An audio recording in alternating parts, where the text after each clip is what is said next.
Well, thanks everyone for joining Alan's session, Love Business and Love Innovation. I'm obviously pleased to introduce Alan to the BASE conference. Alan has been involved in the world of business for over 40 years. And the first 25 he founded, grew, and sold his own businesses. And for the last 15 years, he's been inspiring and helping business owners who love what they do and want to make their businesses the best they can be. Today, Alan will be sharing his thoughts on the importance of loving business in innovation. As Alan said, he'll be asking a lot of questions throughout, so please answer using the chat box. I'll be monitoring that and sharing with Alan. There'll be plenty of time for your questions at the end, but for any questions you have throughout, please write them in the chat box. I'll be logging them and share them at the end of the presentation, along with any you may have saved up. And also, Alan is happy to share the slides after the presentation. So if you want them, please let me know, and I'll make sure you get them. And is everyone seeing the main screen with Love Business, Love Innovation? If you could just say yes, that would be great. Fantastic. And now to hand over to Alan. Great, thank you so much, Remini. I'm delighted to be here at this conference. It's first time here, and thank you very much to Lana for inviting me. And I really hope I contribute something that you find useful. The theme of my talk today is all around love, which may sound like a strange thing to bring to business, and love and business. Those words aren't often brought together, but I'd hope to make sense for you and for what you're doing in your businesses, and in particularly with the theme of innovation and how they link together, loving business and loving innovation. So I'm going to go through a background about myself briefly, then I'm going to move on to a section about why love is important to business and the benefits of it, and then go into innovation. What do I mean by innovation? There are different definitions of it and how the two things combine. And then I'll leave plenty of time for questions and answers. So unless I hear from Remini, I'm just going to carry on going and from time to time come out and look at the chat box. So as far as my own background goes, as a bit of a rebel, although I was sent to a really expensive private school, I hated it. I wanted to be a pop star. I wanted to be a drummer. And I joined a band, and I was in a band for a few years trying to be famous. We got quite far. We were well known in a tiny little part of London, but we never got a record deal. And unfortunately, I had to give that up as a profession. But what I did do was start a business at the rehearsal studio where my band was rehearsing, called Muscle Music. That's because me and my partner were both 5'5", and we thought it would be funny to have a business that's called Muscle Music. And the business rented sound equipment to bands, PA systems, and I went all around the world as a live sound engineer with several bands, the most famous of which was probably The Jam. And I went around the world for a few years with them, mixing the live sound. I came to Holland a few times. I think we played the Paradiso and maybe the Melkweg from memory in Amsterdam many years ago. And eventually the band manager made an offer to buy the whole of my business, lock, stock and barrel. And that was my first business sale in my early 20s. And then with that money, I started another business called Turbo Sound, which manufactured professional sound equipment instead of renting it. And again, those were the big PA systems that were you see when you go to gigs. And that grew very quickly. It scaled up. I moved to New York to get the business going in America. And I'm proud that our equipment and the PA systems that we manufactured were used by bands like Pink Floyd, Madonna, Paul McCartney and were installed in places like Carnegie Hall, Abbey Road, those sorts of places. And the business was successful, and we distributed all around the world.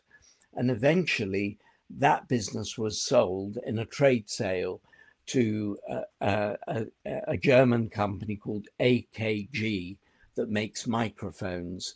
And I moved on to become a business angel. And I looked at various businesses and I invested in some of them. And I did quite well. And in one of the businesses that I invested in was measuring, advising and training on customer service in hotels, restaurants and pubs. Totally different from the sound business I'd had before, but it was successful. This is in the 1990s and it grew well. And we ended up doing around 1,000 mystery visits, where mystery customers go into hotels, restaurants and pubs per month. And we were the leading company of our type in the UK at that time. And again, we did a trade sale to a market research company. And then I went back. I missed my baby, which was turbo sound.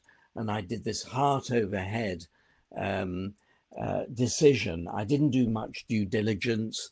I didn't really look at the deal very carefully, but I managed to raise several £1 million from a venture capital company and the banks. And I bought back my old business that I missed so much, the sound business. And what I discovered was that it had changed so much over the years that I'd been out of it and I wasn't prepared for it. And the business suffered very, very badly. And the sales went down, the profits went down, and I had a really hard job on my hands to do a turnaround, which 4 years of hard work of bringing the business back to life, which I did, and then sold it again. But honestly, I didn't make any money. I managed to get my money back. And it was a big learning in terms of really take care, do your research before you make a big decision like that. From that, I then decided to just take a year or two off. This is in the early 2000s. And gradually, one or two people started asking me for my advice. And I started to do half a day, here and there with different businesses. And I discovered I love it. Really not doing very much work, advising people, advising companies, coaching them, consulting. And although it wasn't planned, that became a business. And so for the last 15 years, I've developed a coaching and consulting practice where I'm working at any one time with 8 or 10 businesses. They're all entrepreneur-led.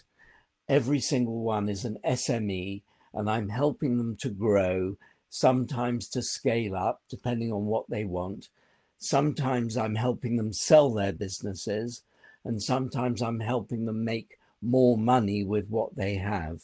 And that's my business practice as it is today, which I love doing. So that's my background.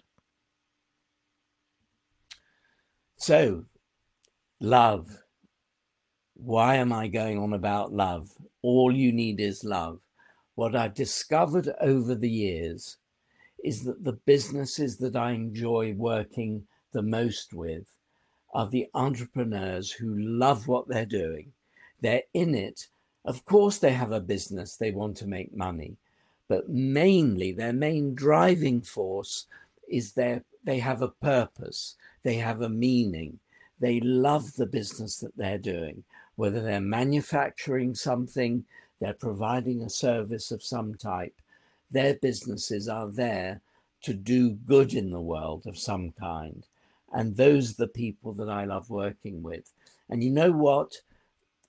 There's evidence that shows that purpose-led businesses that are led from a point of view of a reason to exist other than to make money, are often the most profitable, the most sustainable for years and years. And there are many examples of that.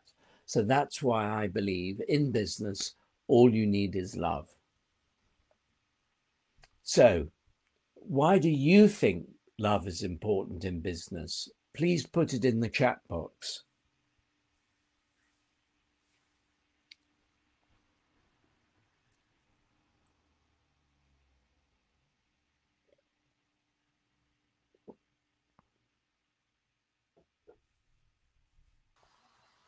Shall I start sharing what people are saying, or would you like? Are you going to go into the chat box? Yeah, I'll come out and have a look.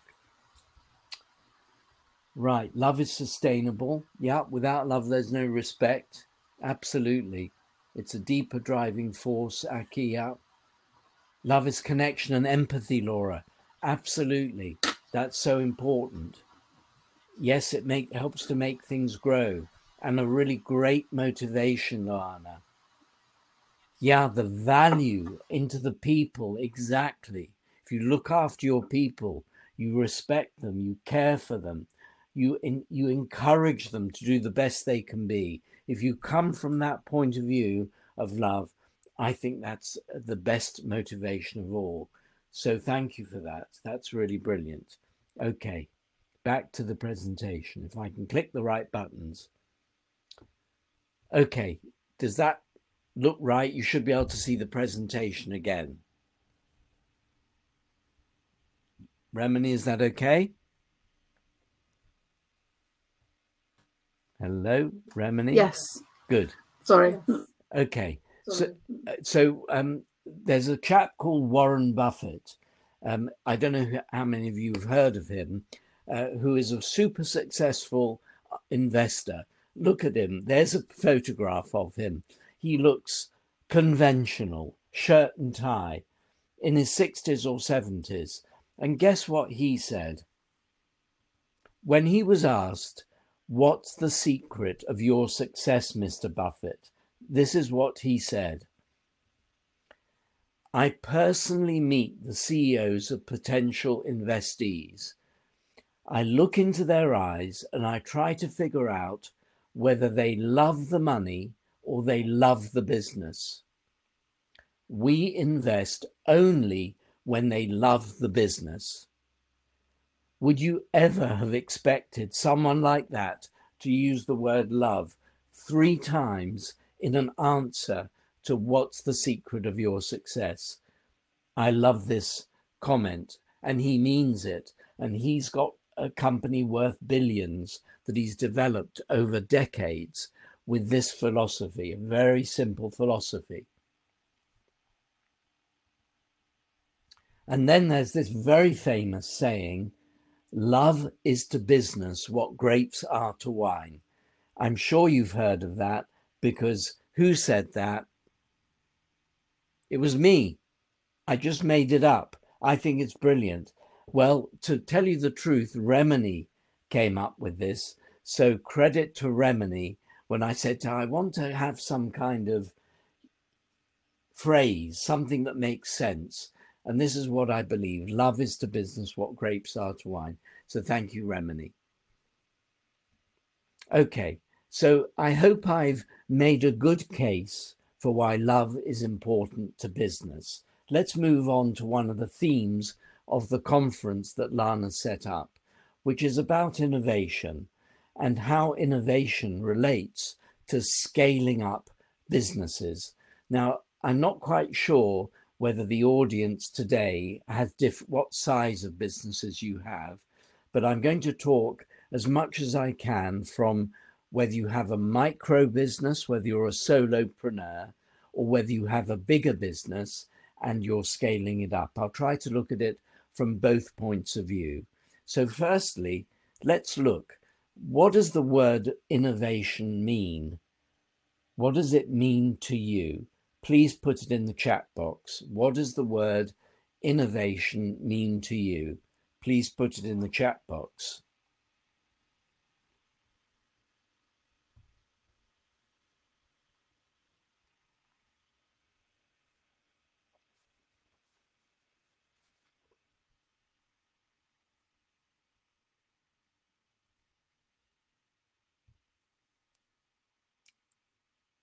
Yeah. Finding alternative solutions to any business challenge or a problem. Yeah. Thanks, JP. And thank you. I've noted your point that you're a one-man band with 15 staff. Yeah. Clarissa, it's beyond new ideas. It's entirely new, exciting concepts and solutions. Yeah. Thank you. What else? What does innovation mean to you? There's no right or wrong answer, by the way. This isn't a test. Just your opinion would be very much welcome. What does innovation mean to you? Oh, that's interesting. If I'm pronouncing your name correctly, Shambhavi, I hope I've said that right.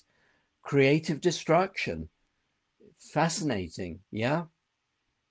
Yeah. A lot of disruption comes from that, doesn't it? Where there's, the ideas that disrupt an existing industry of some kind and something brand new comes out of it.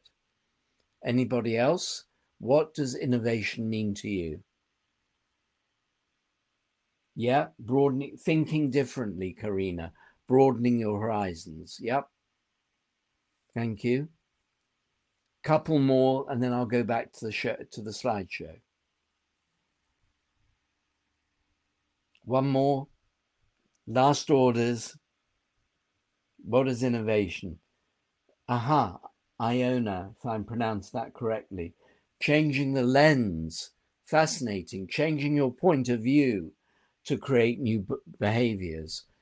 And also getting others who you're working with to do that too. Fantastic. Thank you. Okay, back to the slideshow.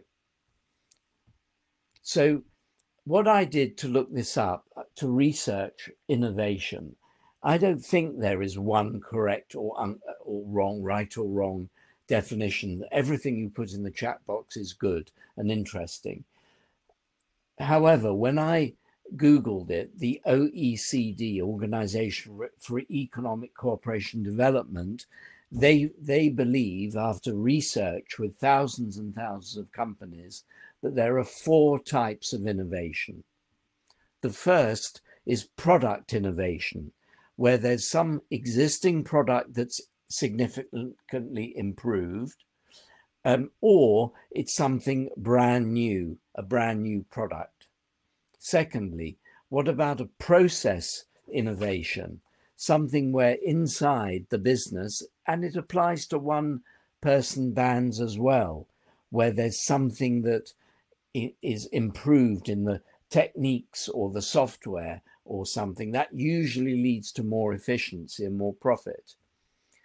What about marketing innovation? Something to do with packaging, product placement, the way something is promoted, or even priced. Something new with marketing can be innovated.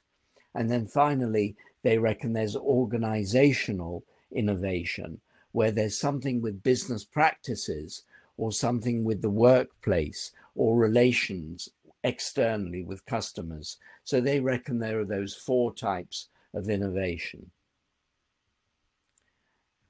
What I believe is that innovation does not necessarily mean a light bulb or an iPhone or flying or something huge.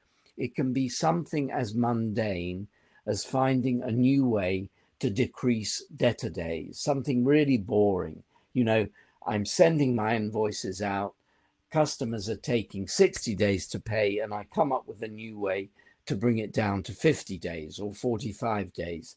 That's innovation. Shelley Kramer of a company called Talent Culture identified 6 ways that leaders can build a culture of innovation. Because it's all very well saying, well, I want to have innovation in my business. How do I do it? And I think this is a very good reference point. So first of all, it's about really embracing a multifaceted approach to innovation, starting at the bottom. Of course, in a bigger business, this is really important. But for yourself, how would you approach innovation? Think about every part of your business. If you're a micro business, if you're a bigger business and you've got teams and workforce, 50, 100, 200 people, you've got to really encourage innovation from the bottom.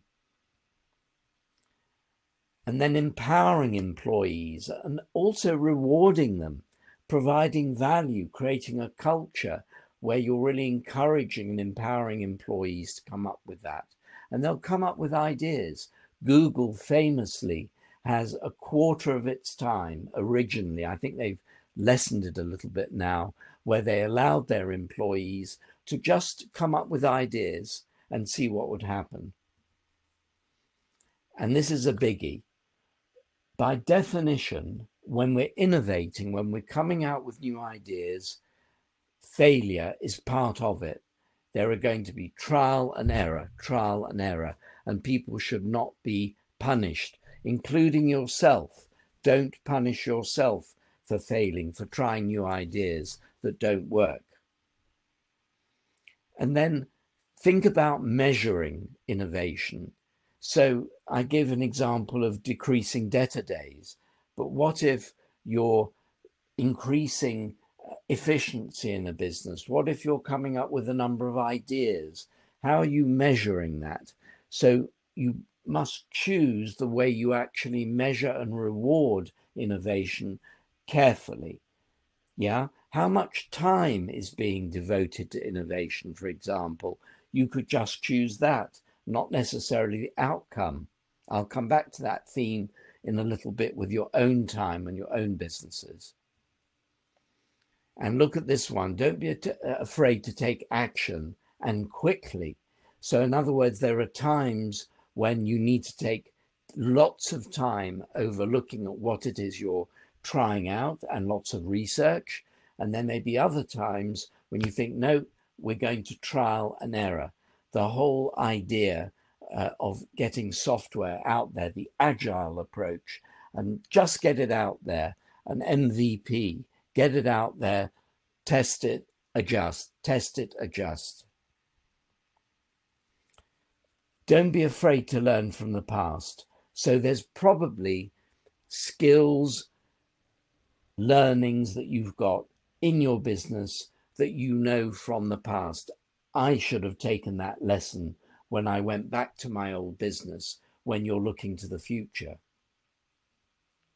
So this is the one more. There's one bonus idea and one idea that she added, and that is that imagine, God forbid it doesn't happen to you, that you've got a burning house, your business is burning down, so to speak, metaphorically.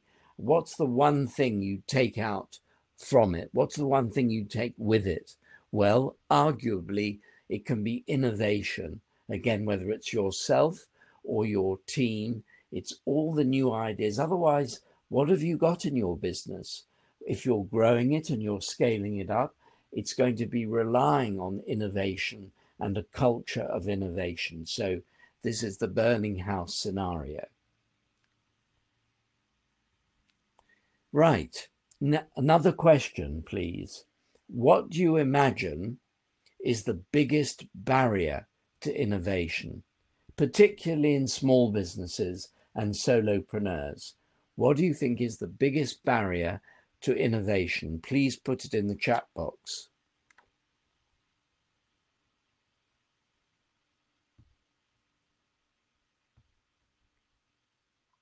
Funding, yeah.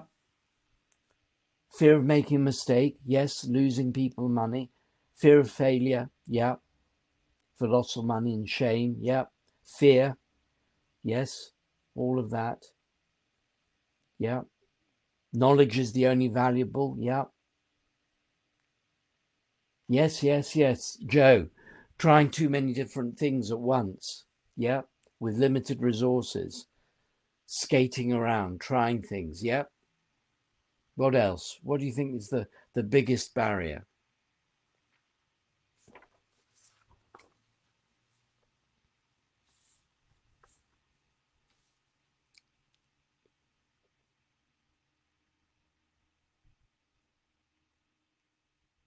Yeah. Knowledge, or thank you, Renko, or a CEO doesn't believe. Yep. JP, don't understand that one. Creativity and optimism as a barrier? Is that what you meant? And Iona, I see. Interesting. And Iona, control in organizations. Where does control come from? Fear. Having to keep things tightly under control. Innovation is almost impossible in an atmosphere. I'd say it is impossible in an atmosphere of fear. And what's the opposite of fear? Love. Time pressure, Renko. Crucial. Absolutely crucial, particularly in solo businesses, small businesses, finding the time.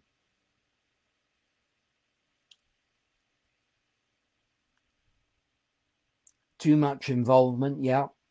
Too little checks and balances, and yeah, that optimism on revenues and that everything's going to be great. Yeah. What else?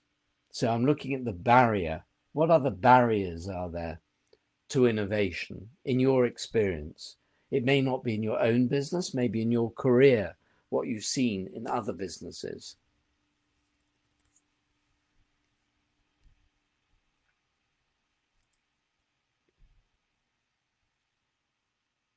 Yeah. Lack of vision. Yeah. Too close-minded. Yeah. Short-sightedness. Shambhavi. Exactly. Finish what you started even when you know it's not going to work, Renko. Yeah. Yeah. Interesting, JP. Yeah, we've never done a thing like that before. I'd like to hear more of that. We're in the discussion we're going to have after the slides. I'd like to hear more, and we'll open it up. We've never done a thing like that before. Yeah. So there are many barriers, and a lot of them I'm going to say underlying it, and this is my argument for today, the idea that I'm putting forward to you for discussion, for you to think about, is it's a lot of fear-based problems that stop people from innovating. And the opposite of fear is love and caring about the business and caring about your own time and what it is you want to achieve 1 year or 2 years hence. So let's go back to the slides.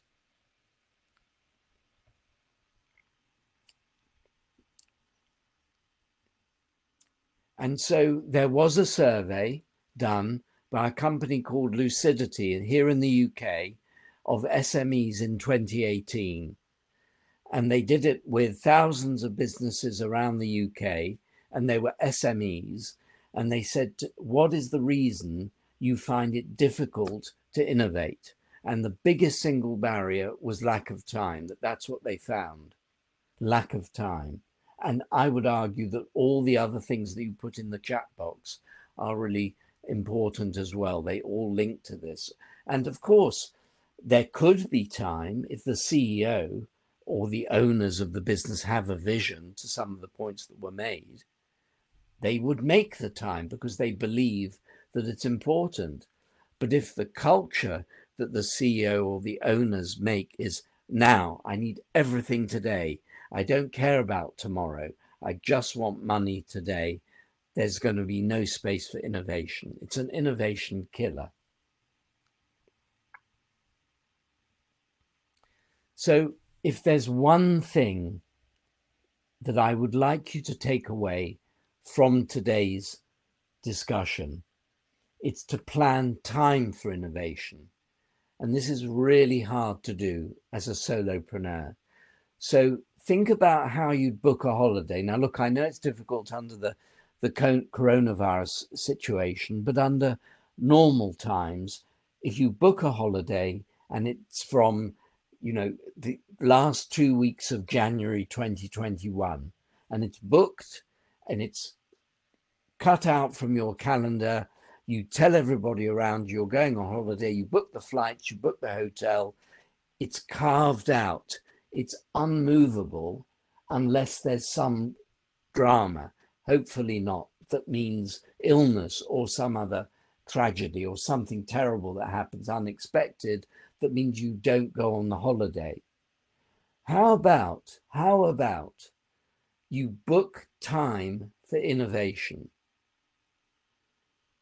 We're in September. What about if you put into October today in your calendar, or November or December, that every Friday is going to be for innovation, that the last Monday of the month is going to be for innovation, 1 week a month, 2 days a month, half a day a month, but it's carved out and everything else revolves around it and nothing can shake it, and it goes in the calendar like you would book a holiday.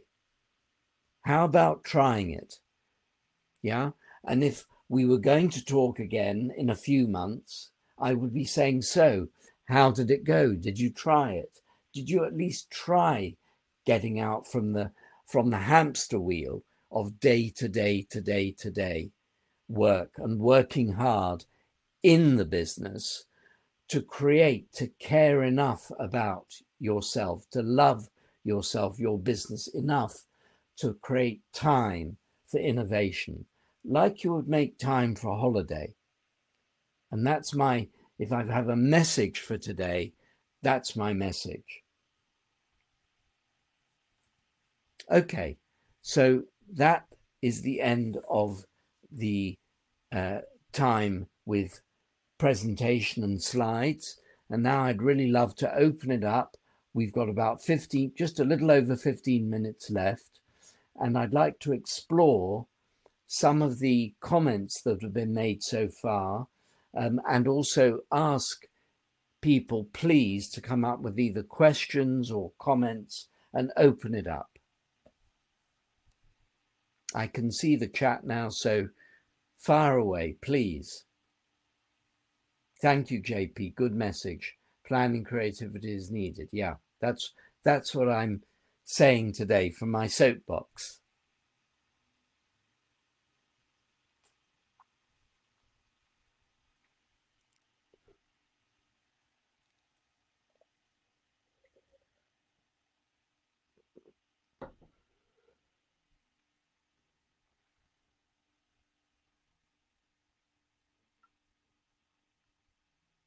What other thoughts, comments, challenges, criticisms? Do you agree? Do you disagree?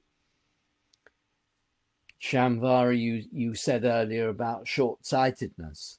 Iona, you talked about control earlier. Joe, you talked about trying too many different things at one time. What other? Think about your own careers, your own businesses. Let's discuss them. Matthew, I love the idea of creating space for innovation rather than assuming it'll just kind of happen. For a lot of people, that's a lot of work to make the space. Yes, I agree. It's tough, but it is possible. It's a choice.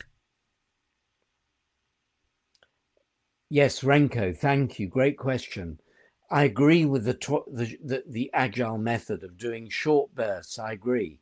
I think that's fine. As long as the time is put aside for coming up with ideation, idea creation, as opposed to execution of those ideas. To me, those are two different things. JP, I find entrepreneurs and managers to be too optimistic on the process. At the same time, if I start my objections, yeah. So what that leads on to a comment you made earlier. What kind of environment are you working in, JP? What are you finding?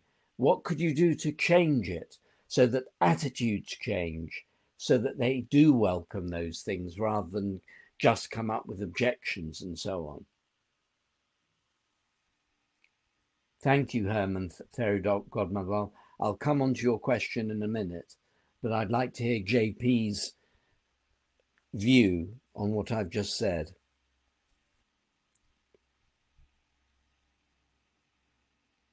SMEs mainly, JP. Aha, I'm a number cruncher as well as an innovator. Okay. And if would you like to affect, to influence the culture of the companies you work with, or really, if it's mainly numbers, it's hard to do? And meanwhile, while you're typing, I'm going to try and answer a few things at once. Herman, um, yes, I do think there's a difference between passion and love for our business. I think they're very closely related. And I think passion is part of love in terms of every day having a passion for it, driving you forward. So I would say my argument is that love is the overarching kind of culture that I'd like to see, context for business, and within it you can have a passion for that that's driving you on. Subtle difference.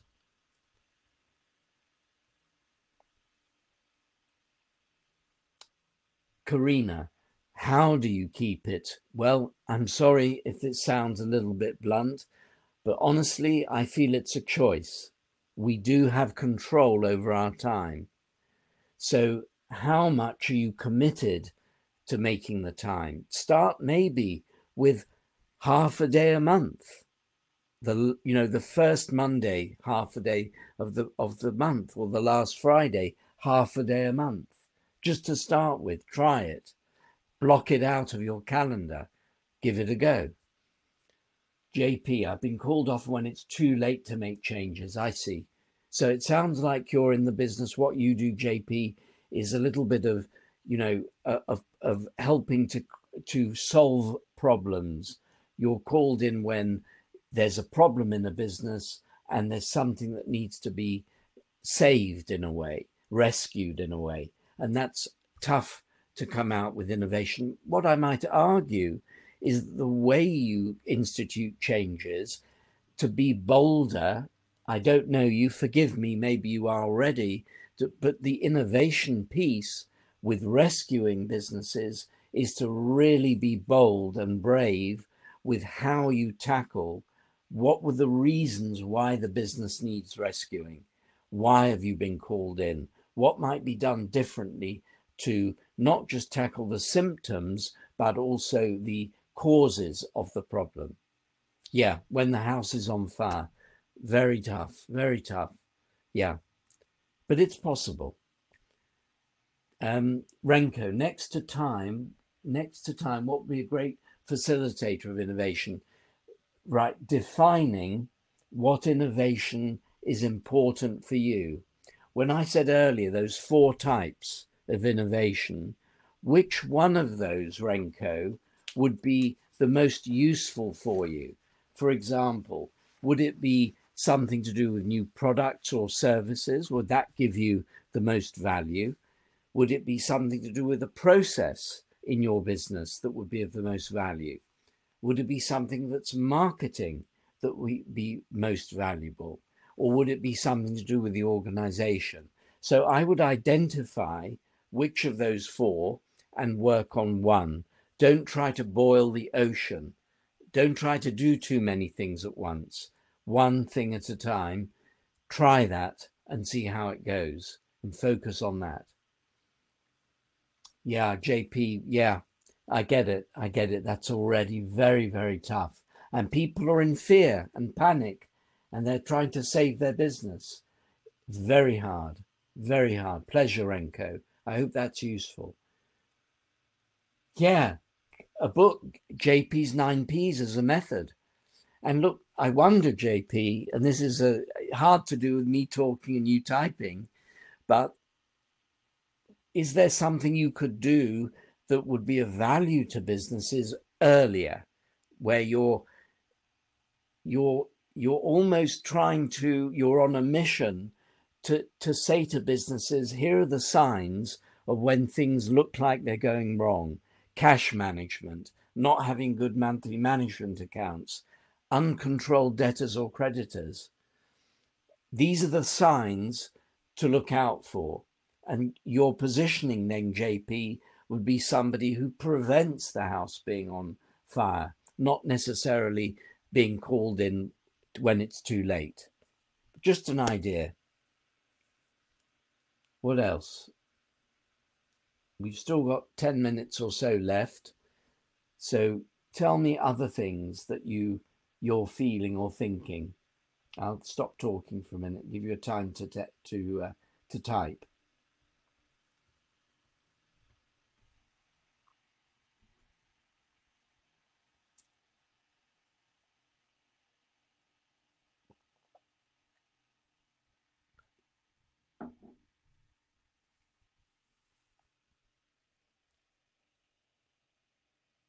Yeah.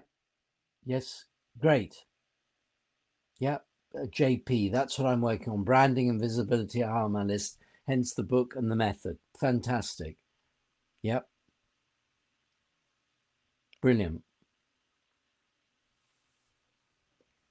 What else? Come on, guys. I must have brought up some things. Is there anything you'd like me to expand on or talk a little bit more about that I showed you in the slides?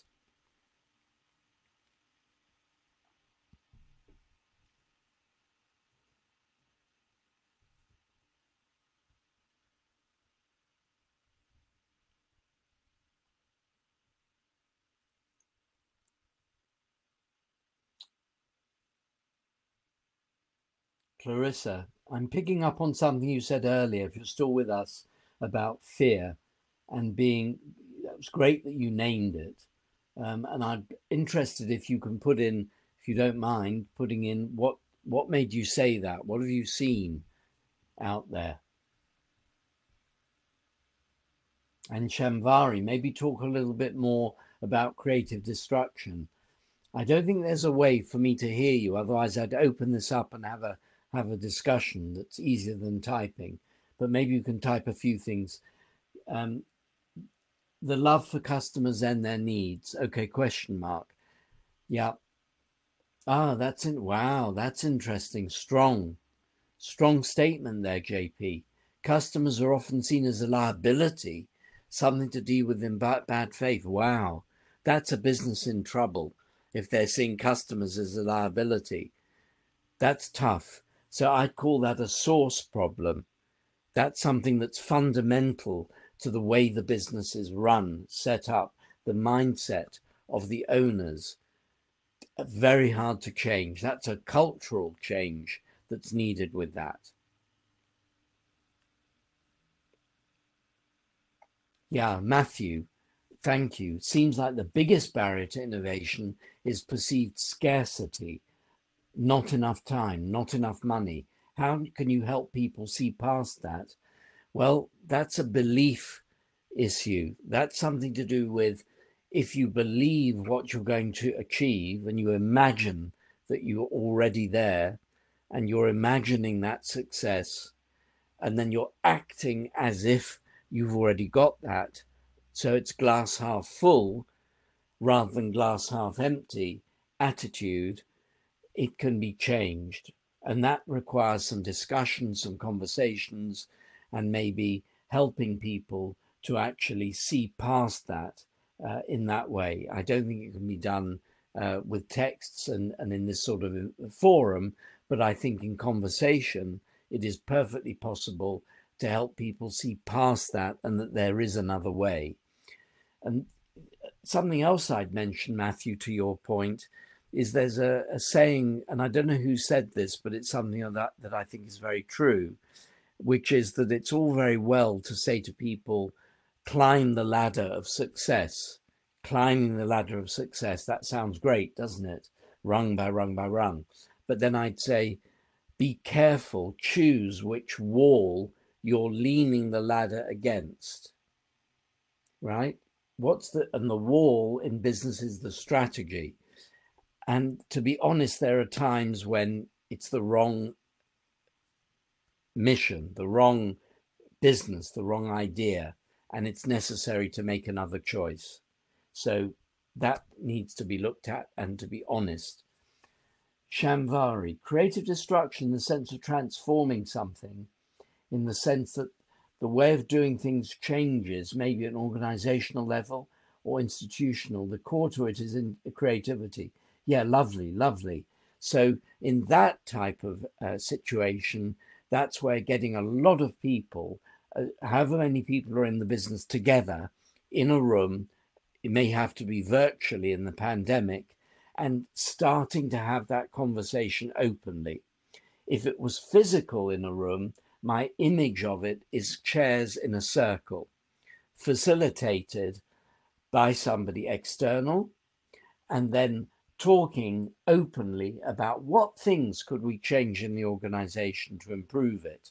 What things, if it's an institutional level, could we change to improve the organization openly, and then go through a process of coming up with ideas, and ideally with lots of paper and post-it notes around the walls, and in an open, honest and loving environment, even if the word love isn't used, but certainly taking the fear away from it.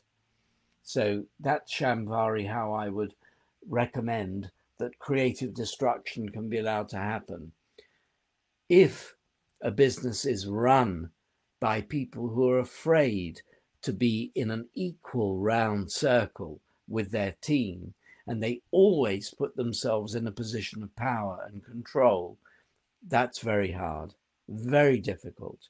So then the answer is to have to work on the people who are running the company and their attitudes, and they may not be open to it.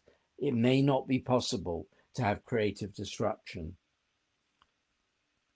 Renko, what if you have a great innovation which doesn't comply with your core business? Yeah, and it doesn't add up. Great question, Renko, huge question. I'd like to talk about that for a little bit. There are basically 4 ways of growing a business. 4 ways, right? This is a key one for strategy.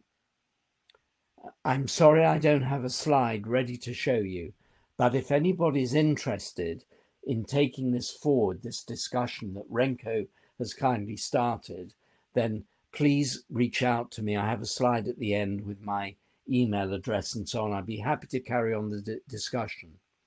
The first one is taking an existing product or service in an existing market and growing it. Okay, that's the least risky. The second one is taking a new product or service and going to a new market. Okay, new product or service into an existing market. I usually look at slides for this one. Number 2. Number 3, the next one is coming out with an existing product or service and going to a new market that you've never been in before.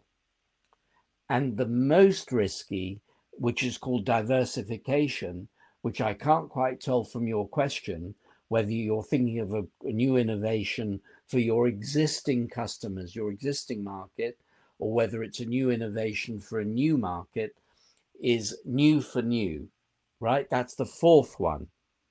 So existing product to existing market, new product or service to an existing market,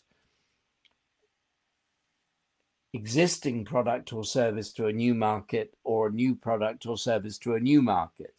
So I'm sorry if that's totally confusing.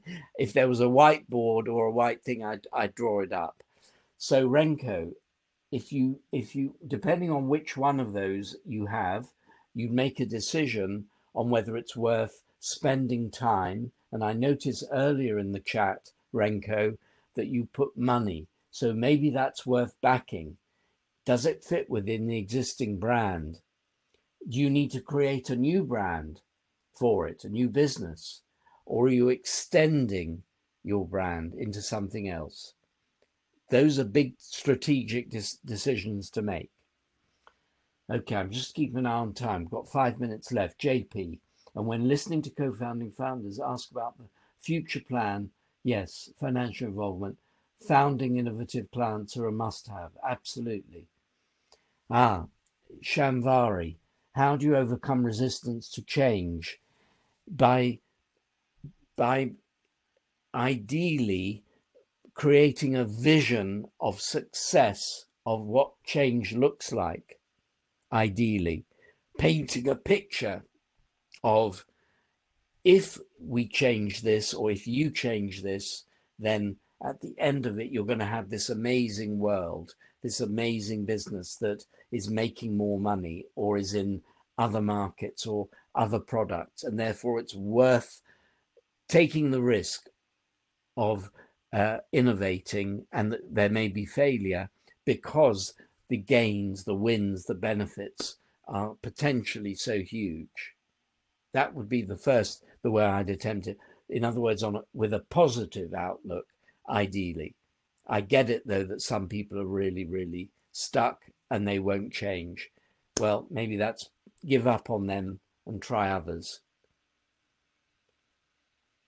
Okay, beginning to wrap up now. So I'm going to go back. I'm going to last order on any comments. Otherwise, a couple of minutes left. So I'm just going to go back to the last slide here.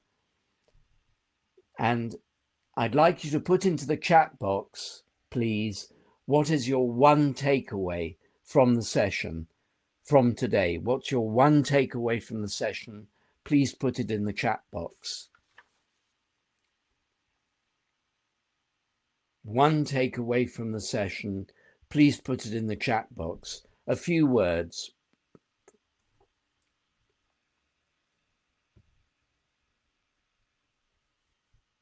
Thank you, Shamvari. Make time for innovation. Love it. Who else? Who else? Come on, don't be shy. What's the one takeaway? Karina, and sticking to it. Yeah. Trust your love, Aki. You speak my language. Herman, don't be afraid to innovate. Yay. Plan time for success, JP. Thank you. Brilliant. Renko. Absolutely, Renko. You can have the slides. Yep. The slides are available to take away. JP, tell me when you've written the book. Send me an early draft. I'd love to see it. What else? The model you shared at the end is great, Matthew, and my personal takeaway is to work in a new innovation space.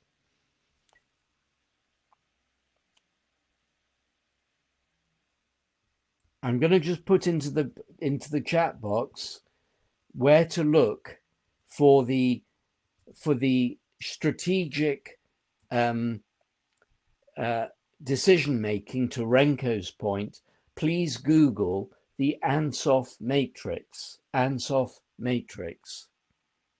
you'll come to a simple, very simple diagram that explains it.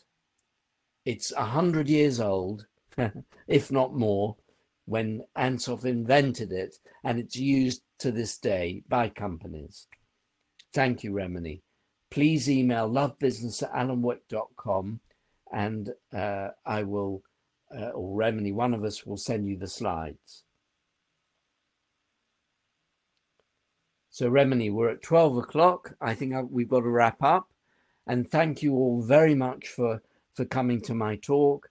And don't be shy. Please reach out to me at lovebusiness@alanwick.com or LinkedIn. Thank you, Remini. You read my mind. Look at this. It's so well organized. Please reach out to me at LinkedIn and we'll connect. I'm happy to carry on the conversation. And thanks again to Lana for inviting me.